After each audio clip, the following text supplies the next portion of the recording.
รี้ยวนิดนึง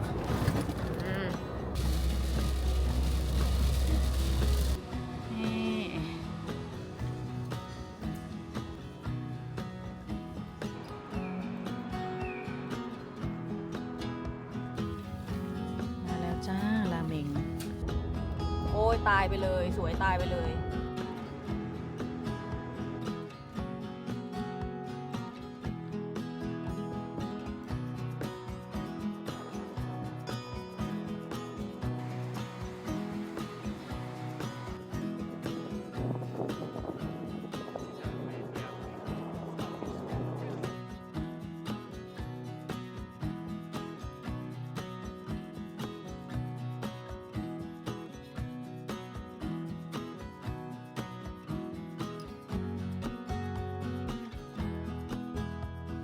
สวัสดีค่ะ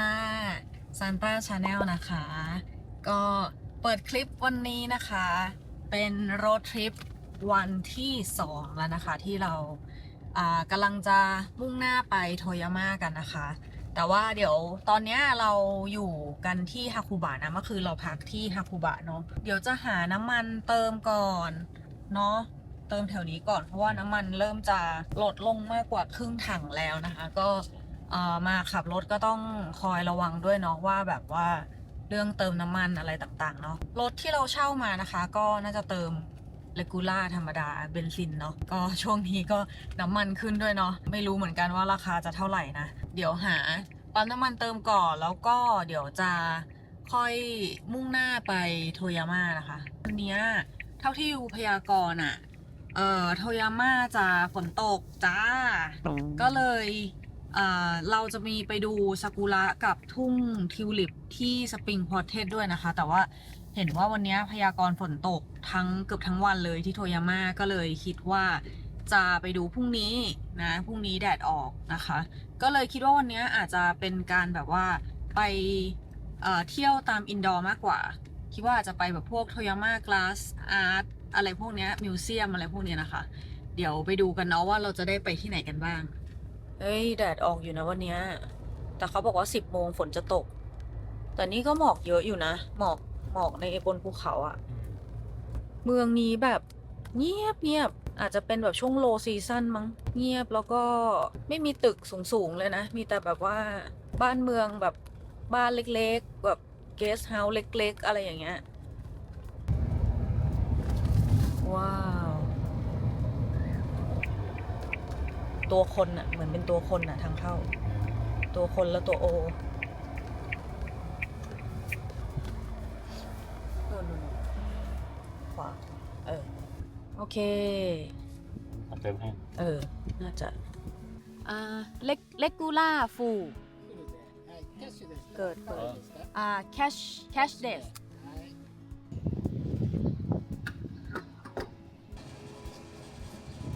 687円になります。よろしいですかね。はい、すみません、どうぞ。เติมครั้งนี้ 3,887 เยนก็เป็น23 ลิตรตอนนี้ลิตรละ169 เยนก็ 3,800 อ่ะตีซะ 4,000 หาร 5เท่าไหร่800เหรอ800すみません、失礼します。1000と113円お返しになります。Thank you so much thank you ก็800ป่ะ 4,500ก็ไม่แพงมากนะถ้าเทียบกับไทย ต ต อ อน น นี้ นี้ก็คือไม่แพงแล้ว เกินครึ่งถังมานิดนึงเป็นปั๊มที่แบบวิวภูเขาโคตรจะสวยเลย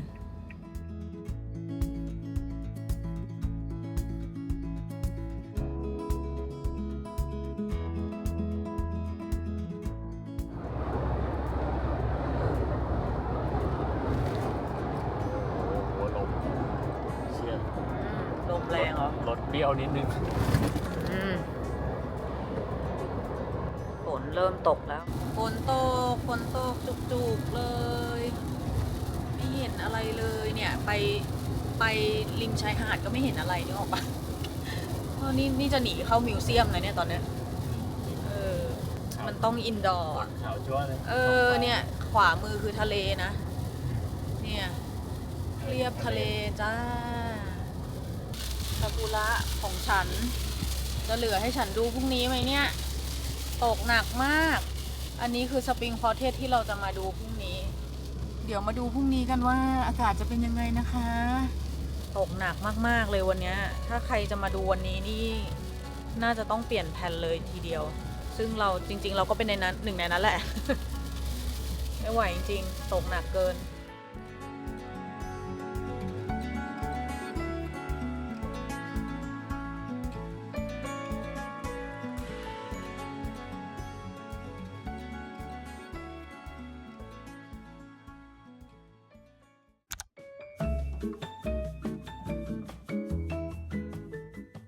ที่เที่ยวแรกของเราในโทยาม่าก็คือโทยาม่า Glass Art Museum นะคะ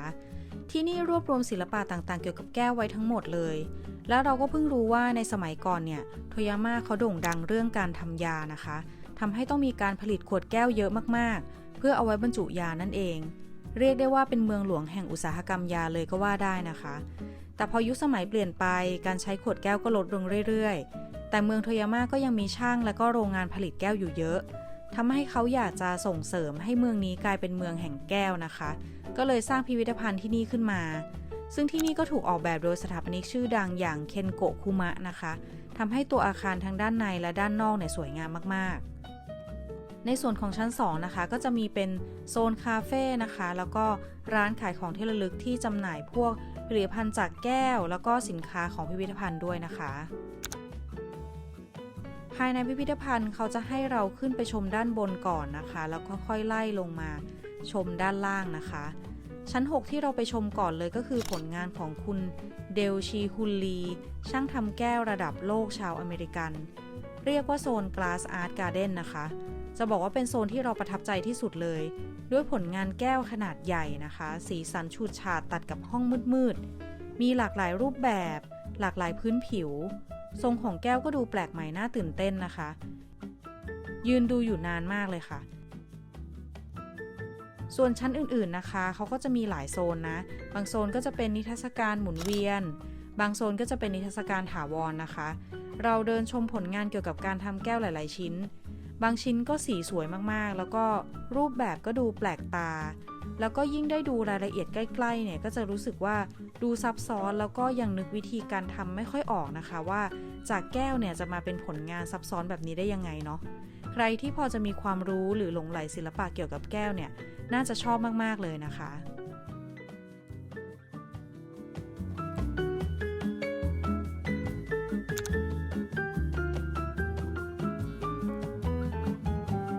จบจากการดูพิพิธภัณฑ์นะคะเราก็เดินไปหาร้านอาหารใกล้ๆพิพิธภัณฑ์นะคะเพื่อที่จะไปกินข้าวกลางวันกันค่ะ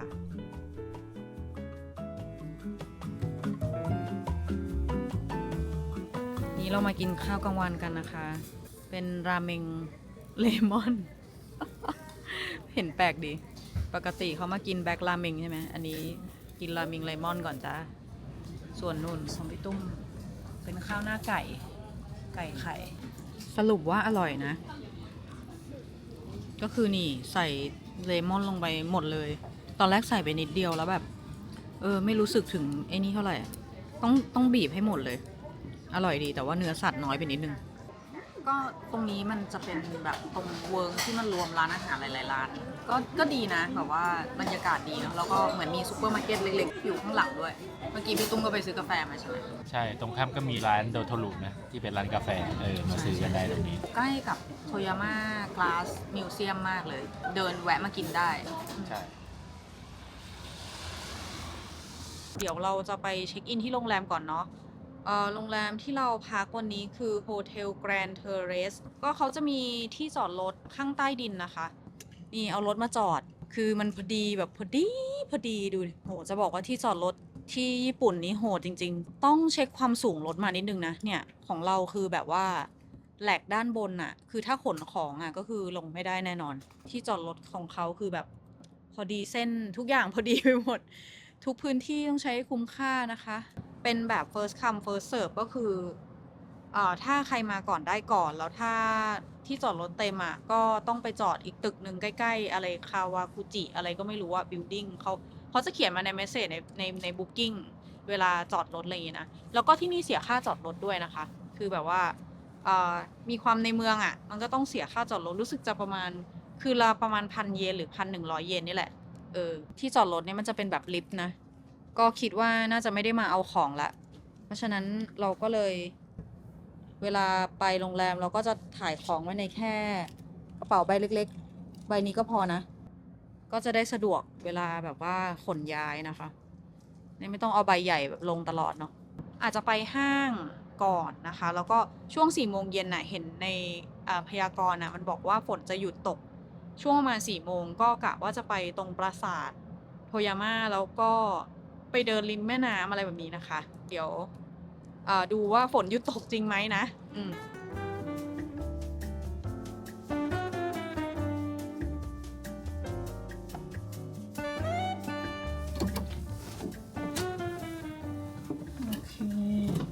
จองมาก็จะเป็นห้องแบบเตียงเดี่ยวนะแต่เตียงเดี่ยวที่นี่ค่อนข้างใหญ่นะเนี่ยโอเคแบบว่าน่าจะเป็นประมาณอาจจะไม่ถึง king size นะน่าจะ queen size ถือว่าโอเคแล้วก็ห้องก็มาตรฐานเนาะก็มีวิวอยู่นี่วิวประมาณนี้เลยอันนี้เราได้ชั้น8นะคะเราอยู่ห้อง804มีตู้เย็นกาน้ำร้อนอะไรปกติมีชาให้ทีวีใหญ่เชียโอเคมีโต๊ะเครื่องแป้งตรงนี้แล้วก็หัวเตียงตรงนี้มีปลั๊กอยู่นะนี่ปลั๊กตรงนี้เสียบได้หัวเตียงก็เป็นพวกอย่างอื่นเนาะห้องน้ำนี่ก็ไม่แคบเท่าโตเกียวนั่นแหละแล้วก็มีอ่างแช่น้ำนะคะแต่แบบว่าห้องน้ำหรือว่าห้องพักโรงแรมอะไรเงี้ยจะแบบค่อนข้างจะสไตล์แบบเก่าหน่อยแต่ราคาดีอยู่นะก็คือราคาแบบว่าไม่แพงมากนะคะแต่อย่างที่นี่นะคะก็เอารถเข้ามาจอดแล้วมันจะเอารถออกไม่ได้ก็คือสามารถเดินออกไปเที่ยวรอบๆอะไรเงี้ยได้นะคะแต่ถ้าจะเอารถออกมันจะไม่ได้นะน่าจะแบบไม่แน่ใจเหมือนกันว่าต้องเสียตังค์เพิ่มหรือเปล่าหรือยังไงหรือถ้าแบบมันเต็มแล้วก็แบบต้องไปจอดที่อื่นอะไรอย่างเงี้ยนะแต่ของเราก็คือมาจอดปุ๊บแล้วก็เดินออกไปเที่ยวต่ออะไรอย่างเงี้ยเพราะว่ามันไม่ได้ไกลสถานีไงก็ค่อนข้างโอเคอยู่นะนี้ก็ทางเดินตรงเข้าห้องน้ำเนาะก็ใหญ่เนาะค่อนข้างกว้างจริงๆแล้วพอดีเราเอากระเป๋าเล็กมาไงก็กางสบายอยู่แล้วแต่ถ้าคนที่เอาแบบพวกกระเป๋าใบใหญ่มาก็ยังพอกางได้แบบไม่เหมือนโตเกียวโตเกียวบางทีแบบว่ากางไม่ได้เลยเนาะมันแบบแคบมากนี่ถือว่าโอเคเลยตรงนี้ใหญ่อยู่นะใหญ่ถือว่าใหญ่แล้วกระเป๋าได้เลยของโตเกียวนี่ต้องแบบว่าเวลากางต้องได้ข้างเดียวทีละข้าง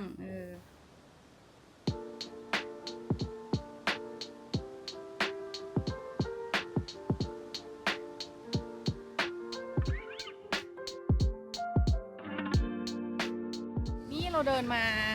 กำลังจะเดินมาห้างมาเรียนะแต่ว่าเราเดินมาที่โทยาม่าสเตชันก่อนนะคะก็คือมีดอกซากุระเต็มเลยแต่ว่าอันเนี้ยมันเป็นฟูลบูมไปแล้วนะมันเริ่มผลิใบแล้วใบเขาเริ่มออกเนาะเนี่ยถ้ามาตอนแบบว่าฟูลบูมเนี่ยสวยเลยแต่นี่ก็สวยนะถึงว่าจะเริ่มผลิใบแล้วก็ตามตรงนี้ก็คือจะอยู่ตรงโทยาม่าสเตชันเลยนี่ซากุระนี่ก็ใครที่แบบว่าต่อรถไฟมานะคะก็จะมาเจอนี่เลยวิวนี้เลยโทยาม่าสเตชันตรงนี้นะ JR แล้วมันก็จะมีห้างรอบๆเลยนี่มาลูดเหรอโทยาม่าสเตชันแล้วก็ด้านขวาก็จะเป็นห้างเป็นเหมือนใจกลางแบบว่าสถานีที่ต่อชินคันเซ็นมาได้นะคะนี่แท็กซี่บัสอะไรก็คือมาขึ้นตรงนี้ได้เลย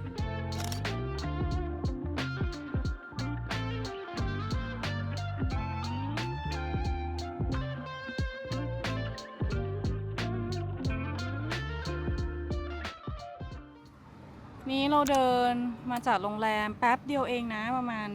2 นาทีเองมั้งนี่มาถึงแม่น้ำมัตสึคาวะแล้วนะคะนี่ซากุระเต็มเลยแม่น้ำกับต้นซากุระแบบว่าสวยมาก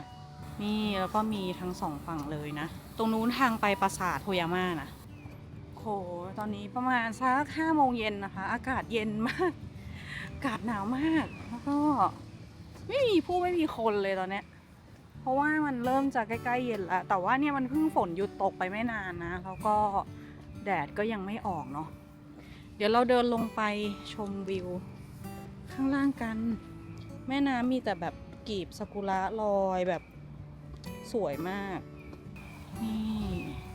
เดี๋ยวพี่ตุ้มจะถ่ายจากข้างบนลงมา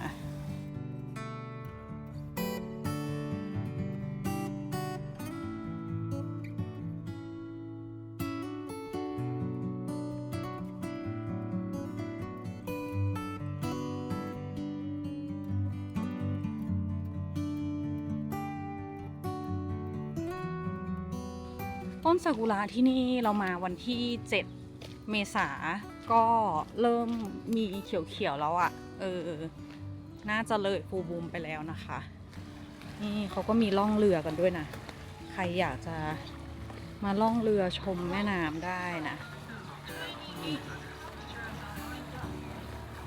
ฟ้าครึ้มมากมีแต่เมฆวันนี้ไม่เห็นจะเป็นแอลป์นะคะ เดินมาถึงตรงที่ปราสาทโทยาม่าแล้วนะคะ แล้วก็จะมีที่ขึ้นเรืออยู่นี้ ถ้าใครอยากมาขึ้นเรือก็ต้องมาตรงนี้ อันนี้เป็นที่ขึ้นเรือนะคะโทยาม่ามาซึคาวะเปิดตั้งแต่ 9:30 จนถึง 5 โมงเย็น นี่ตอนนี้ปิดแล้ว โอ้ตรงนี้มีแสงแดดด้วยสวยมาก โอ้สวยมาก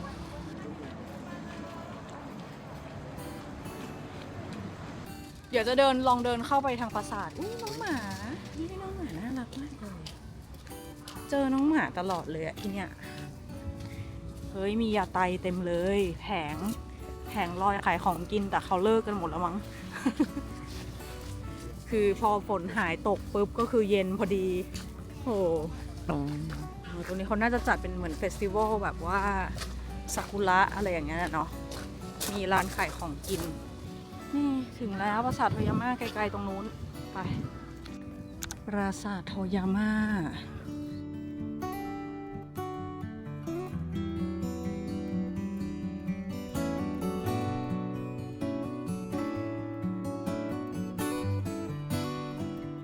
อันนี้คือปราสาทโทยาม่าอันนี้เราอยู่รอบนอกนะเราว่ารอบนอกถ่ายแล้วมันซากุระตรงเนี้ยสวยดีฟูอยู่แต่ว่านี้ย้อนแสงไปนิดนึงนะมาตอนเย็นจะย้อนแสงหน่อยถ้ามาตอนเช้าน่าจะสวยกว่านี้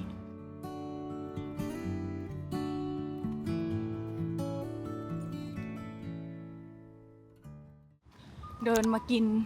แบ็กราเมง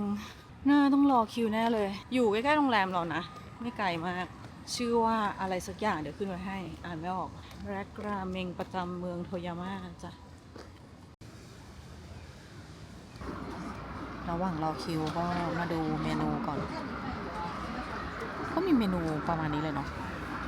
นี่ถ้าน่าจะอันที่เป็นซิกเนเจอร์ก็น่าจะอันนี้ราเมงแบล็คเป็นยังไง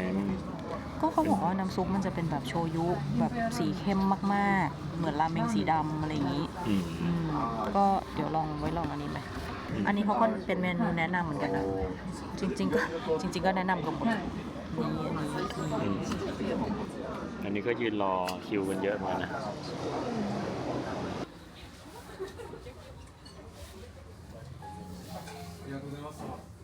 จะเอาไข่ด้วยเนาะเอาไข่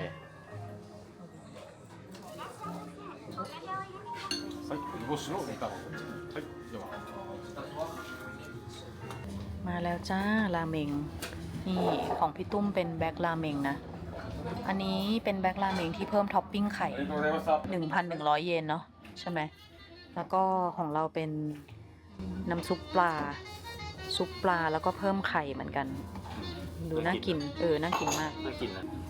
ซุปปลาต้องใสๆนะก็เป็นฟิลแบบหอมปลาแห้งอะคล้ายๆปลาโอนะแต่ไม่แน่ใจว่าปลาอะไรก็อร่อยดีนะเนี่ยใสๆหน่อยเส้นเขาหนึบมากเลยน่าจะเป็นแบบเส้นทำเองไม่รู้หรือเปล่าไม่รู้แต่แบบหนึบมากก็ไม่ได้เค็มอย่างที่คิดแต่ก็เป็นรสเค็มแล้วก็ออกจะมันๆหน่อยอร่อยนะ หมูชาชูนุ่มเลยนุ่มเลย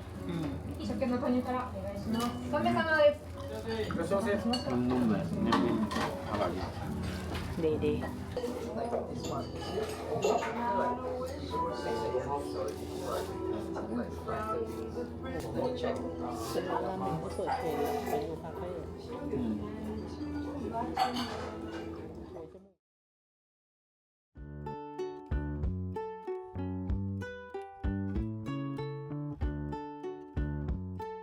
สวัสดีตอนเช้านะคะ วันนี้เราเป็นวันที่2ที่เราอยู่โทยาม่าเมื่อวานฝนตกทั้งวันแทบไม่ได้เที่ยวอะไรเท่าไหร่เลยวันนี้เดี๋ยวก็เลยออกกันแต่เช้านะคะเดี๋ยวจะไปคันซุยพาร์คนะคะอยู่ใกล้ๆโรงแรมเราถ้าขับรถไปประมาณ4 นาทีนะแล้วก็เดี๋ยวไปดู Starbucks เนาะที่เขาเรื่องลือกันว่าวิวสวยแต่ว่าวันนี้ก็แดดออกดูแต่ฟ้ายังมีเมฆอยู่เยอะนะไม่รู้ว่าจะเห็นภูเขาไหมนะเดี๋ยวไปดูกันแดดเพิ่งมาเมื่อวานนี้แบบขมุกขมัวทั้งวันจริงเลี้ยวขวาที่ญี่ปุ่นนะคะต้องรอรถตรงทางตรงให้หมดก่อนแล้วเราเลี้ยวได้ไปน้องโกลเด้นดีจังเลยเขาเดินทั้งมือเลยน่ารักหนูไม่ยอมเดิน เดินมองเจ้าของใหญ่เลยอ่ะน่ารักนะนี่ไงอินนี่ไงขวามือเนี่ยเหรอใช่ปะแสดงว่าเมื่อกี้ทางออกเอาแล้วที่จอดรถ please take a ticket โอเค60 นาที330 เยนใช่โอเค330 เยนนี่อย่างนี้ก็ยังบัตรจอดรถโอเคจอดได้เลยจ้ะตอนนี้เช้ามากเรามากัน6 โมงครึ่งเช้าแบบสุดๆจอดตรงไหนก็ได้เอาหน้าได้จ้านี่วิวสะพานเห็นแล้วนี่มาถึงแล้วค่ะอากาศดีเวอร์ตอนนี้กำลังจะ7 โมงแล้วเฮ้ยวันนี้แดดดีมากไปดูว่าจะเห็นภูเขาไหมเนี่ย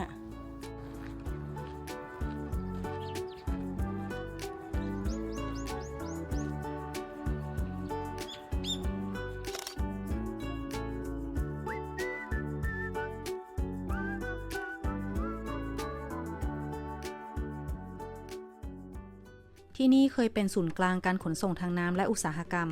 พอปี 1988 ก็ได้ถูกปรับปรุงให้เป็นสวนสาธารณะที่เป็นจุดพักผ่อนสำคัญของเมืองโทยาม่าเลยนะในส่วนนี้ก็จะมีสะพานเทนมงนะคะที่ทำให้เราได้ชมวิวเทือกเขาทัตยาม่าได้จากด้านบนนะคะมองลงมาก็จะเห็นร้าน Starbucks ที่ได้รับรางวัลการออกแบบยอดเยี่ยมในปี 2008 ด้วยนะคะสร้างคู่กันกับแนวซากุระถ่ายรูปออกมาสวยมากๆเลยเดี๋ยวขึ้นไปตรงสะพานแล้วก็ถ่ายย้อนกลับไปตอนนี้อากาศประมาณ6 องศานะตอนนี้ก็เย็นโอเคอยู่นะเหมือนจะหนาวแต่พอมีแดดแล้วมันก็โอเคนะไม่ได้หนาวมาก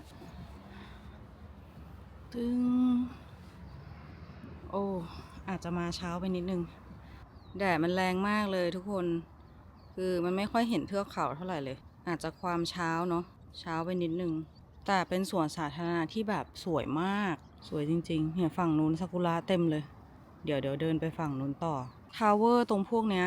มันเปิดให้ขึ้นประมาณ9 โมงนะทุกคนถ้าใครจะมาขึ้นแล้วก็ถ่ายมุมที่มันแบบว่าเป็นมุมแบบซิกเนเจอร์อะไรของเขาก็อาจจะต้องมาหลัง9 โมงนะคะถ้าจะมาเช้ามันอาจจะได้แสงอย่างเงี้ยมันย้อนแสงนะถ้าแนะนำเป็นไปได้ก็มาช่วงบ่ายน่าจะสวยกว่าแล้วก็น่าจะเห็นเทือกเขาแบบได้ดีกว่าด้วยคือแดดมันจะส่องไปทางเทือกเขาพอดีแต่ว่าบ่ายเนี้ยเราจะไปตรงอาซาฮีที่เป็นสปริงควอเทจอยู่แล้วนะคะก็เลยไม่เป็นไรต้องเอาอันนั้นก่อนแหละก็ตอนเช้านี้ก็เลยรีบมาที่นี่ก่อนนะแต่ของจริงคือสวยมากแบบว่าสเปซเขาแบบจัดไว้ดีนกที่ตื่นเช้าก็คือนกที่ง่วงนอนโอเค ไปตรงนี้เป็นที่ขึ้นเรือนะอันนี้รู้สึกจะเป็นเรือที่จะล่องไปแล้วก็เหมือนลิฟต์เรือที่สามารถแบบเอาน้ำเข้าไปเพื่อให้เรือสูงขึ้นเพื่อไปอีกฝั่งนึงอะไรแบบเนี้ย นี่ก็น่าจะเป็นนี่ข้อมูลเรือนี่เรือเนี่ยมันก็น่าจะมีหลายรูทมีรูทต่างๆนะสะพานเราอยู่ตรงนี้เรือมันก็จะล่องไปตามรูทต่างๆเนาะมี A B C แล้วก็น่าจะเป็นตรงนี้แหละเนี่ยตรงเนี้ยที่มันเป็นเขาเรียกว่าอะไรผันน้ำเข้าไปเพื่อให้เรือมันสูงขึ้นแล้วก็ไปอีกฝั่งนึงอะไรอย่างเงี้ยก็เป็นเทคโนโลยีที่ Amazing อยู่นะนี่เขามีอธิบายอยู่ตรงนี้นี่เวลาเราแบบว่าลิฟต์น้ำก็คือเนี่ยเขาจะมีคลองเขาจะมีประตูที่กั้นน้ำไว้แล้วก็เหมือนมีการผันน้ำเข้าออกที่ทำให้เรือมันแบบว่าสูงขึ้นหรือว่าต่ำลงแล้วก็ไปยังอีกฝั่งหนึ่งได้นี่ตรงนี้ประมาณนี้เนาะนี่ของจริงก็จะประมาณนี้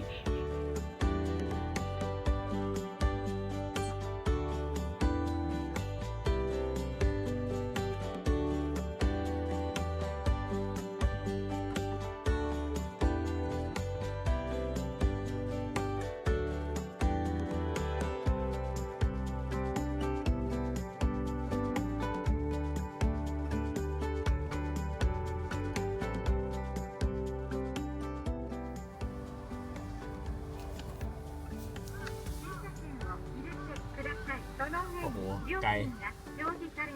ปึ๊บ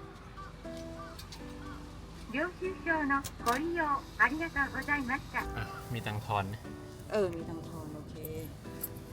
เขาคิดเรา390 เยนเราเมื่อกี้เขาบอกว่าชั่วโมงละ330ก็แสดงว่าเขาก็คิดเป็นนาทีให้อยู่นะไปกันต่อตรงนี้ก็มีที่จอดนี่จอดได้เหมือนกันนี่ที่จอดหลายที่นะส่วนเนี้ยนี่ทางขวาจอดเยอะที่จอดมีแต่ซากุระก็ตอนนี้เรากำลังจะไปที่อามาฮาราชิโคสนะคะก็คือเป็นเหมือนทางรถไฟที่มันเลียบชายหาดนะแล้วก็เหมือนเลียบเขาเรียกว่าอะไรอะริมฝั่งแบบทะเลอะไรอย่างเงี้ยแล้วก็น่าจะได้เห็นวิวแบบว่าสวยๆอะไรอย่างเงี้ยเนาะก็ไปดูว่าเราจะเห็นวิวภูเขาไหมวันนี้พาโนรามามากโอ้ซากุระใหญ่มากอะตรงนั้นอะสวยเนาะสวยมากตามรายทางเขามีซากุระให้ดูเลยตามรายทางคือแบบเยอะมากๆเลยอะเมืองเขาแบบสวยงามน่ารักเราจะได้ข้ามสะพานแล้วสะพานแขวนที่เขามาถ่ายรูปสวยๆกันอะสะพานชินมินาโตะนะคะเป็นสะพานขึงที่ใหญ่ที่สุดทางฝั่งทะเลญี่ปุ่นเลยนะตั้งอยู่ในเมืองอิซุมิจังหวัดโทยาม่า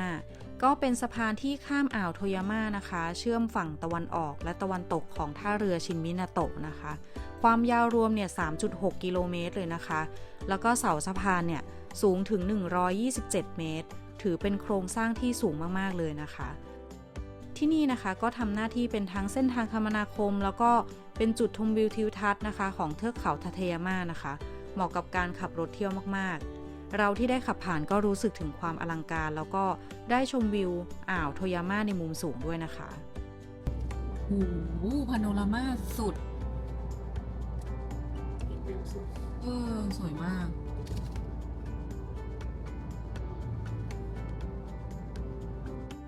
เนี่ยคันนี้ก็ดีนะเวลาลงสะพานแบบชันๆอ่ะมันจะแบบไม่ไหลลงแบบเร็วๆอ่ะมันจะมีระบบในหน่วงใช่ไหมหน่วงให้เราน่าจะเป็นระบบเครื่องยนต์ที่เขาเบรกหน่วงให้เราด้วยคือเราปล่อยคันเร่งอะไรมันก็จะเราปล่อยเบรกอะไรมันก็จะไม่ไหลลงเร็วๆอะไรอย่างนี้สวยจังโหทะเลญี่ปุ่น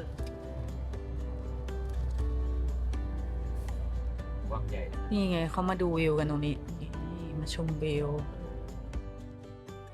ขับรถมาจนถึงที่เที่ยวถัดไปก็คือชายฝั่งอามาฮาราชินะคะที่นี่ก็จะโดดเด่นเรื่องวิวชายหาดที่ติดอันดับ1 ใน 100ชายหาดที่สวยที่สุดของญี่ปุ่นเลยนะ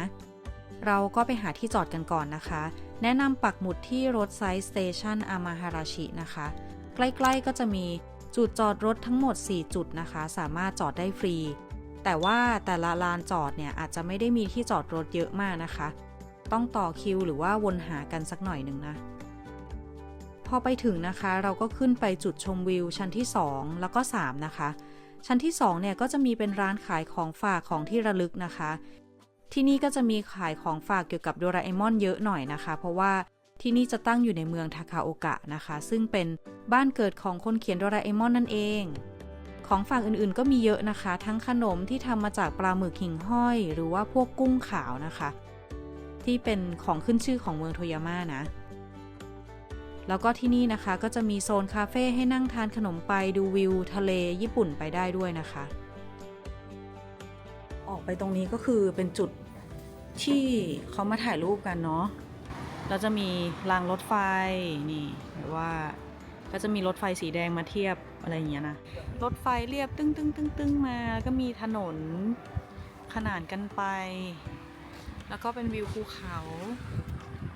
สวยๆแล้วก็จะมีไฮไลท์อีกอย่างหนึ่งก็คือเกาะอนนะอิวะนะคะหรือแปลว่าเกาะผู้หญิงนะคะที่เป็นเหมือนผู้หญิงนะคะยืนอยู่ท่ามกลางโขดหินเล็กๆเหมือนเป็นลูกๆลายล้อมอยู่นะคะฟังดูน่ารักนะคะแต่ว่าวิวของจริงก็คืออลังการมากๆเลยนี่ชั้น3นี่มุมนู้นตากล้องมาถ่ายกันเยอะเลยตรงนี้รวมถึงตากล้องตุ้มด้วยเป็นทะเลตะวันออกของญี่ปุ่นกว้างไกลสุดลูกหูลูกตาตรงนี้ก็จะเป็นถนนที่นี่มีให้คนเดินข้ามไปถ่ายเกาะตรงนู้นได้อีกนี้เราเดินข้ามมาจากตึกฝั่งนู้นแล้วนะคะแล้วก็เดี๋ยวมาเดินริมชายหาดกันทรายเขามันเป็นหินละเอียดไม่เหมือนทรายบ้านเราที่แบบว่าเป็นเม็ดเล็กๆละเอียดมากๆอันนี้มันเหมือนเป็นหินน่ะโหน้ำใสกิ๊กอากาศดีมากๆตอนนี้มีลมอ่อนๆ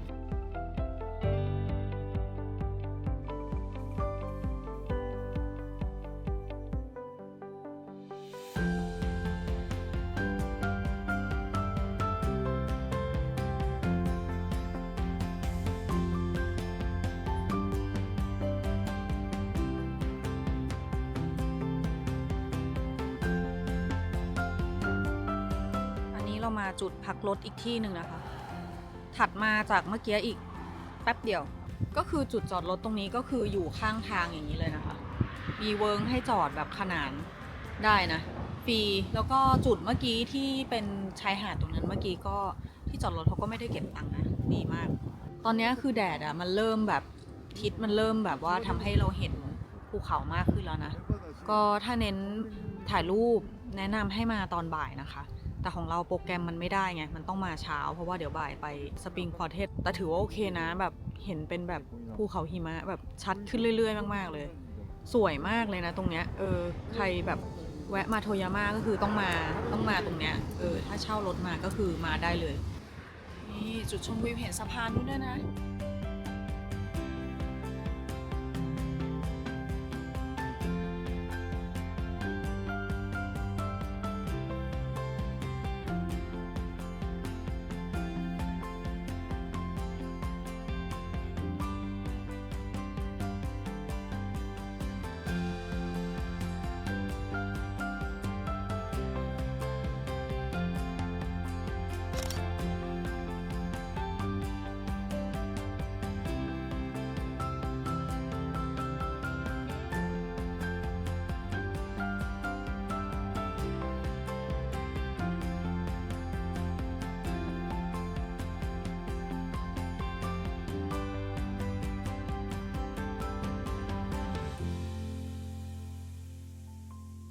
อาหารกลางวันของเรานะจ๊ะแวะกิน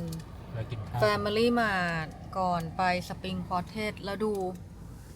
โอ้โหวิวสวยมากเริ่มเห็นชัดละตอนนี้โอ้โหวิว Family Mart แกเกินวิว Family Mart สวยมากๆขึ้นทางด่วนครับช้าๆไป20 กิโลเมตรต่อชั่วโมงไปเราขึ้นไหนเราซ้ายขวาซ้ายโอเคไปนิงาตะโอเคตามป้ายนิงาตะเฮ้ยสวยเกินโอ้ my god โอ้ สวยมาก ขอบคุณฟ้าวันนี้ที่เปิดให้พวกเรา ไม่เหมือนเมื่อวานเลยเมื่อวานไม่เห็นอะไรเลย โอ้ my god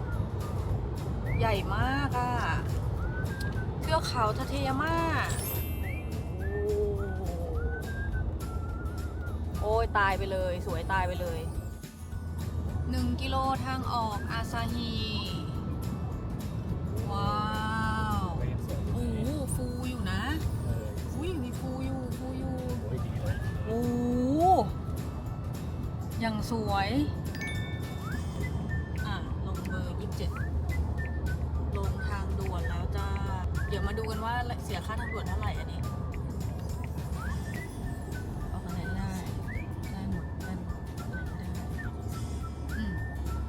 มาดูกันว่าราคาเท่าไหร่จ๊ะ ขึ้นมาจากโทยาม่าเนาะ1,800 เยน1,800 เยนนี่เท่าไหร่หาร5อ่ะ300 กว่าบาท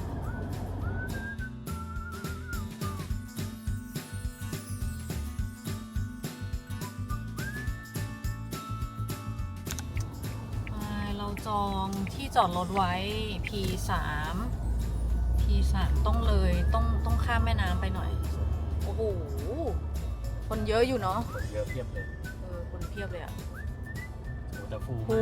มาก ยซากุระสวยมากถูกต้องนี่แหละ P3 ซ้ายมือนี่แตกซ้ายไว้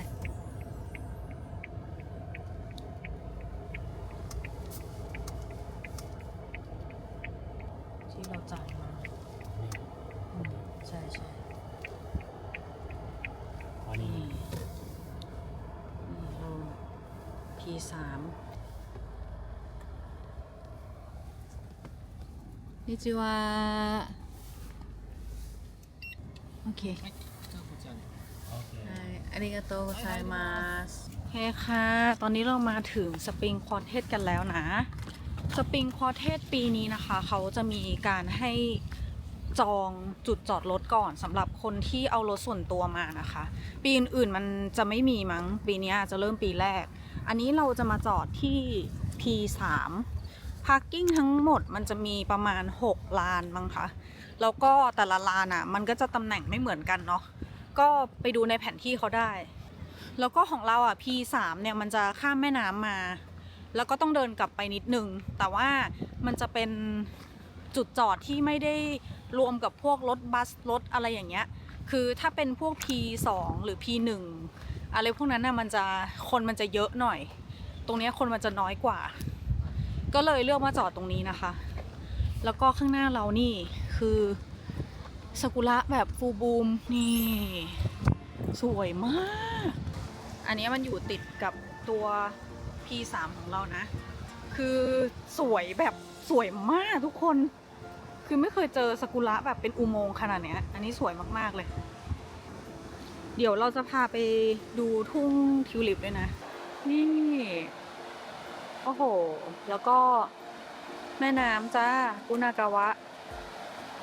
มันสวยมากทุกคน คนเยอะอยู่นะ แต่ก็ไม่แปลกที่จะคนเยอะ วันนี้เขาประกาศฟูลบูมวันแรก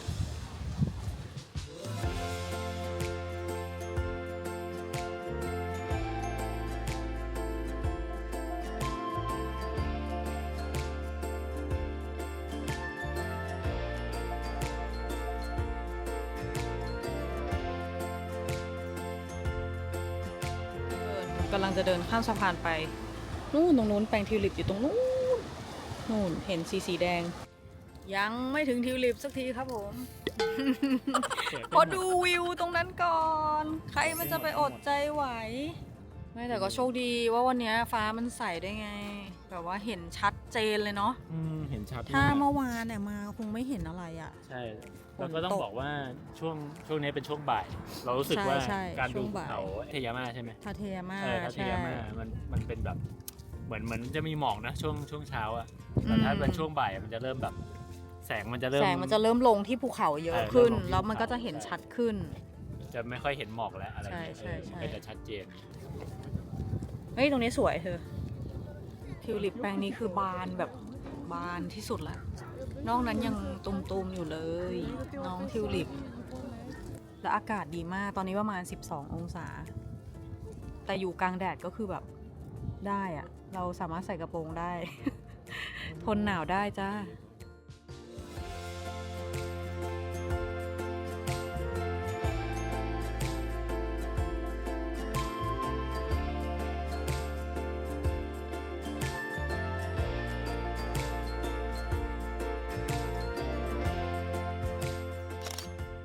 อาซาฮิฟุนากาวะสปริงควอเทตคือจุดชมวิวฤดูใบไม้ผลิที่มีชื่อเสียงในเมืองอาซาฮิจังหวัดโทยาม่ามากๆเลยนะคะ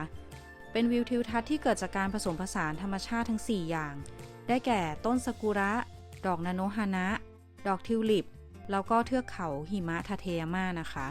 วิวนี้นะคะก็จะมีในช่วงประมาณต้นถึงกลางเดือนเมษายนของทุกปี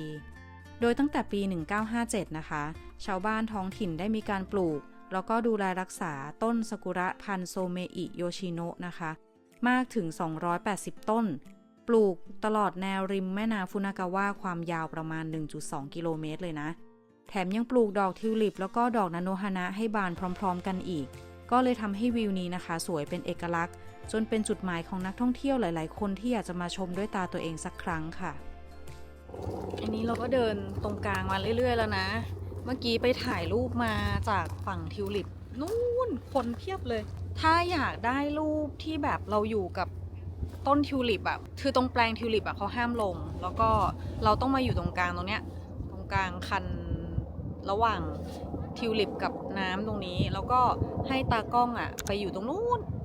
แล้วก็มีเลนส์ซูมหน่อยนะคะแต่ว่าอันนี้ก็เราก็มีเลนส์ซูมประมาณหนึ่งไม่ได้ซูมมากนะถ้ามีใครมีเลนส์ซูมมากๆน่าจะเวิร์กเลยก็คือให้ตากล้องถ่ายจากมุมนู้นมาหาเราอะไรอย่างเงี้ยเนาะตรงนี้ก็เป็นแปลงทิวลิปที่กำลังจะออกดอกนะคะนี่กำลังจะบานเป็นตุมๆอยู่แล้วก็ไอ้ดอกอันนี้สีเหลืองที่เราไปเจอที่โตเกียวมาดอกอะไรโนฮันนะอะไรสักอย่างสีเหลืองๆเขาชอบบานพร้อมกันอันนี้ก็ยังไม่บานนะเนี่ยยังหล่อมแหลมมากเลยโดยรวมก็คือกว้างมากแต่ว่าเดินเล่นได้นะคะแล้วก็จุดตรงนั้นน่าจะเป็นจุดจอดรถบัสจำไม่ได้ว่า เป็น P4 P5 หรือเปล่าหรือ 2-3 เนาะเนี่ยก็จะเห็นรถบัสแล้วก็มีคนรอขึ้นรถบัสแบบเยอะมากตรงนั้นก็ถ้าใครอยากมารู้สึกจะมานั่งรถไฟลงสถานีหนึ่งก่อนที่อยู่ใกล้แล้วก็เขาก็จะต้องต่อบัสมาอีกทีหนึ่งนะคะต่อรถบัสมาที่นี่เนาะไม่ได้มีรถไฟมาถึงนะนี่เป็นอย่างนี้เลยสวยมากๆตรงนี้ก็จะเป็นบริเวณที่ให้เดินไปได้นะคะแต่ว่าคันเล็กๆนี่เดินไม่ได้นะคันนาหรือเปล่าวะ เขาเป็นปลูกข้าวหรือเปล่าอาจจะไม่ใช่โอเคเดินเที่ยวกันเมื่อกี้มีคนญี่ปุ่นมาถ่ายรูปคู่ให้ด้วยดีใจมากเลยมีรูปคู่แล้วใช่แล้วคราวนี้แบบเราเดินมาถึงนู่นทิวลิปเดินมาจนจะซากุระใหม่อีกรอบนึงก็แบบยังคิดอยู่เลยอุ้ยเสียดายนะไม่มีรูปคู่เนาะใช่ก็ไม่รู้ไม่มีขาตั้งกล้องไม่มีขาตั้งกล้องมาแล้วอยู่ดีเขาก็แบบพูดภาษาไทยได้ด้วยใช่เขาเห็นคนญี่ปุ่นได้ยินเราคุยภาษาไทยแล้วเขาก็เล็งเราตั้งนานแล้วเขาก็เลยเข้ามาว่าถ่ายรูปคู่ด้วยกันไหม แบบอุ้ยดีใจแบบมีรูปคู่สักทีเขามาถ่ายให้ด้วยนะใจดีเขาเป็นคนญี่ปุ่นแล้วเขาก็บอกว่าเขาเคยไปเมืองไทย5 ครั้งแล้วเขาพูดภาษาไทยได้นิดหน่อยก็เลยอาจจะรีเลทกับคนไทยนิดนึงใช่หรือเปล่าถ่ายรูปนี่1 2 3 1 2 3ไม่ธรรมดานี่คือเดี๋ยวเรากำลังจะเดินไปทางแนวซากุระแล้วนะคะจะเดินชมซากุระทั้งแนวแหละแล้วก็ค่อยกลับไปที่รถเนาะ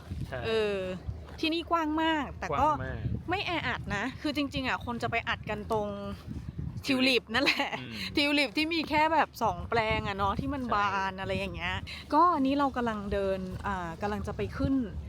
ตรงบันไดขึ้นไปตรงแนวซากุระด้านบนนะคะมาตรงแถบนี้ได้นะไม่มีคนเลยตรงเนี้ยเขาไปเดินตรงเส้นเมนกันหมดไงแต่ว่าเราว่าตรงนี้คนมันน้อยดีเวลาถ่ายมันก็ไม่ค่อยติดคนเนาะใช่เรามาขึ้นตรงอีกบันไดหนึ่งอีกบันไดหนึ่งไปเลยที่ไม่มีคนเลยใช่ที่ไม่มีคนเลยมันอาจจะแบบแดดร้อนด้วยหรือเปล่าแล้วก็เป็นอาจจะไม่ใช่เส้นเมนไงมันไกลก็เลยอาจจะไม่ค่อยมีคนเท่าไหร่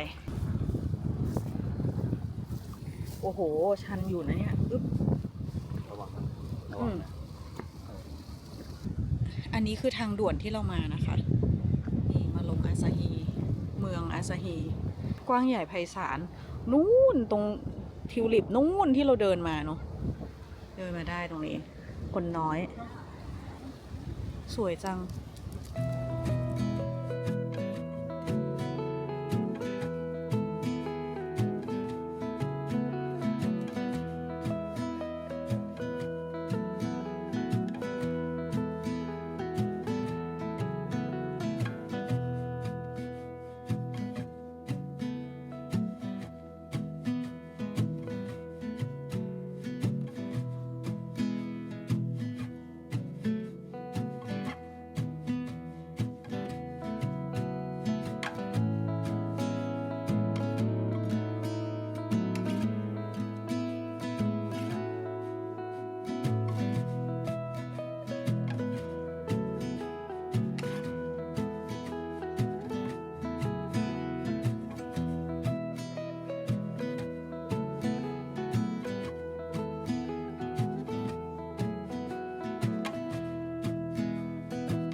นี่จะบอกเพื่อนๆว่าถ้าใครที่มา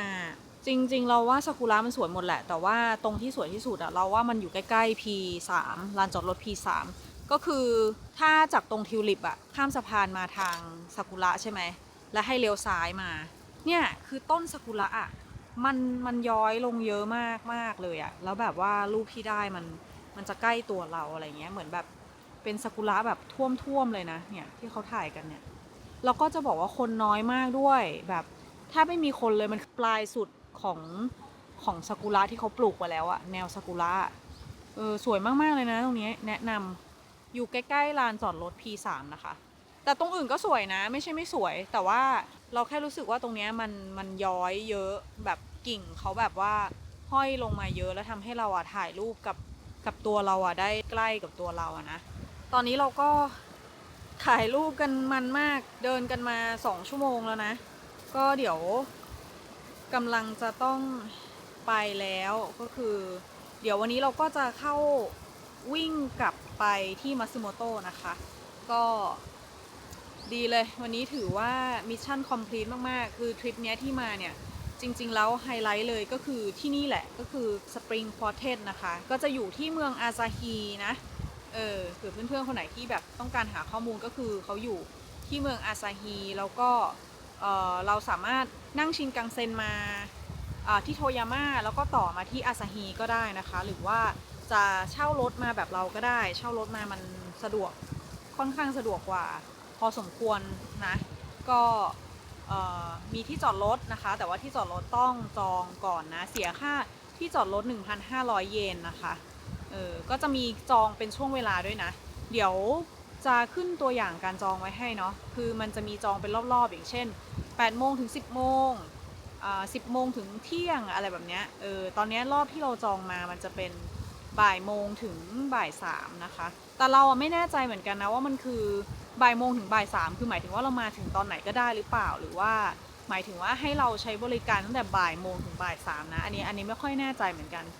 นะแต่ว่าคิดว่าน่าจะฟิลว่ามาใช้บริการได้แบบเนี่ยบ่ายโมงถึงบ่าย3แบบเข้าลานจอดรถมาอะไรประมาณนั้นนะเนาะ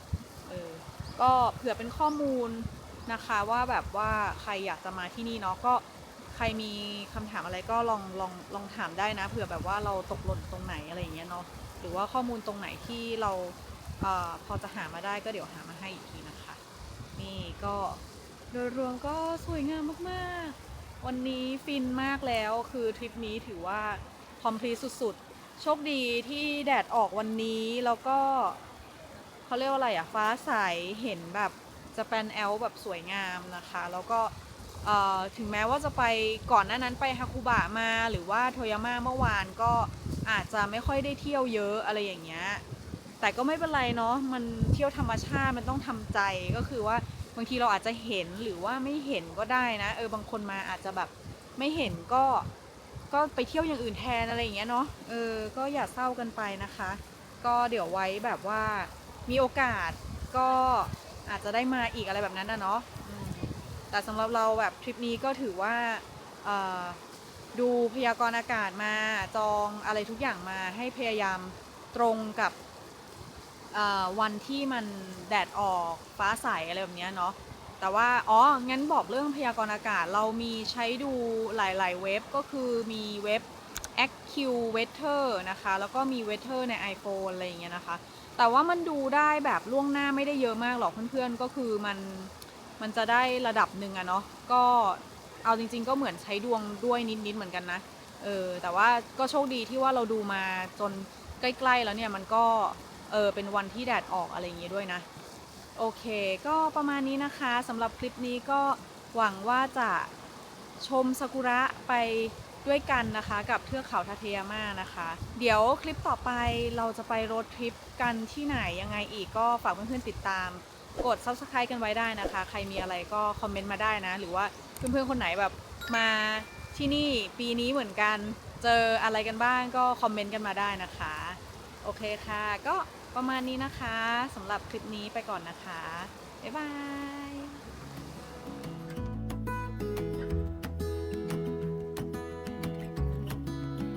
เพราะว่าวันนี้เราจะมีไปแคมปิ้งกันด้วยนะคะ